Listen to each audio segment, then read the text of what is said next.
ہمیں حکم دیا گیا وَلِتُكْمِلُوا الْعِدَّةَ وَلِتُكَبِّرُوا اللَّهَ عَلَى مَا هَدَاكُمْ، گنتی کے دن پورے کرو اور اللہ نے تمہیں جو ہدایت عطا کی اس پر اس کی بڑائی بولو، اس پر تکبیر بولو۔ گنتی کے دن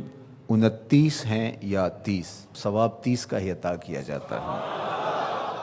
وَلِتُكَبِّرُوا اللَّهَ عَلَى مَا هَدَاكُمْ، جو تمہیں اس نے ہدایت عطا کی اس پر اس کی بڑائی بولو۔ اللہ اکبر لا الہ الا اللہ واللہ اکبر، اللہ اکبر وللہ الحمد، یہ اس آیت کریمہ پر عمل ہے۔ عید کا دن اللہ کی رحمتوں کے نزول کا دن ہے، اور یہ دن ہمیں صدقہ فطر کی ادائیگی کا حکم دیتا ہے۔ صدقہ فطر ایک تو غریبوں کو عید کی خوشیوں میں شامل کرنے کے لیے ہے، اور دوسرا روزے کے اندر جو ہم سے کوتاہیاں ہو جاتی ہیں یہ اس کا کفارہ بن جاتا ہے، اور روزوں کی قبولیت کا سبب اور ذریعہ بن جاتا ہے۔ یہ بات ذہن میں رکھیے گا کہ عید کے موقع پر ہمیں غرباء کو، مساکین کو، معاشرے کے ان طبقات کو یاد رکھنے کی تلقین کی گئی ہے جو کسی وجہ سے عید کی خوشیوں میں شامل نہیں ہو سکتے، معاشی بحرانوں کا اور کمزوریوں کا شکار ہیں۔ تو اسلام ایک صالح، پاکیزہ اور ایک درد مند دین ہے، اور اپنے ماننے والوں کو ہر موقع پر غرباء کو یاد کرنے کی تلقین کرتا ہے۔ تو یہ موقع عید کا ہے، تو عید کے موقع پر غرباء کو خوشیوں میں شامل کرنے کا سبق اور درس دیا گیا ہے۔ تیسری بات جو اس موقع پہ میں آپ کے سامنے رکھنا چاہ رہا ہوں وہ یہ ہے کہ اس مرتبہ عید الفطر بہت درد اور اذیتیں لیے جلوہ گر ہوئی ہے، اس لیے کہ ہمارے فلسطینی بھائی اس وقت اپنی بقا کی جنگ لڑ رہے ہیں،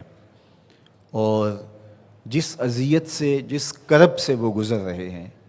اس کا میں اور آپ اندازہ نہیں کر سکتے۔ وہ بیچارے تنے تنہا جو اپنی زمینوں سے بے دخل کیے گئے، اور آج مسجد اقصیٰ میں ان کو داخل نہیں ہونے دیا جاتا، اور اگر وہ مخصوص راتوں میں اور جمعات کے اجتماع میں وہاں پہنچتے ہیں تو ان پر گولیاں برسائی جاتی ہیں۔ یہ بات ذہن میں رکھیے گا کہ القدس ہماری غیرت کا نشان ہے، القدس ہماری عزت کا نشان ہے۔ ہمارے آقا و مولا حضور ختمی المرتبت صلی اللہ علیہ وآلہ وسلم نے آسمانی معراج کا آغاز مسجد اقصیٰ سے کیا، اور قرآن نے اس مسجد اقصیٰ کا تعارف کرواتے ہوئے کہا الذی بارکنا حولہ، یہ وہ بابرکت جگہ ہے جس کے اطراف میں ہم نے برکتیں رکھی ہیں۔ یہ انبیاء کی سرزمین ہے، یہ محبت انوار ہے، یہ ارض شام، فلسطین شام کا ہی حصہ ہے، اردن بھی شام کا حصہ ہے، فلسطین بھی شام کا حصہ ہے، اور سیریا یہ تقسیم کر دیا گیا۔ تو یہ سارے شام کے حصے ہیں جو ارض مبارک ہیں، اور اللہ جل شانہ کے محبوب علیہ السلام نے ہاتھ اٹھا کر کے شام کے لیے دعا مانگی ہے، اللہم بارک لنا فی شامنا، اللہم بارک لنا فی یمننا۔ تو شام کی سرزمین اور بیت المقدس مسلمانوں کے لیے عزت کا مقام ہے، اور تیسری مقدس ترین جگہ ہمارے لیے مسجد اقصیٰ ہے۔ تو بیت المقدس پر آج یہودیوں کا قابض ہو جانا، اور پھر مزاحمت کرنے والے، اپنے حق مانگنے والے مسلمانوں کو یوں گولیوں سے بھون ڈالنا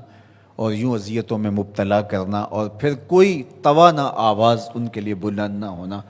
یہ دردناک صورتحال ہے۔ شاید آج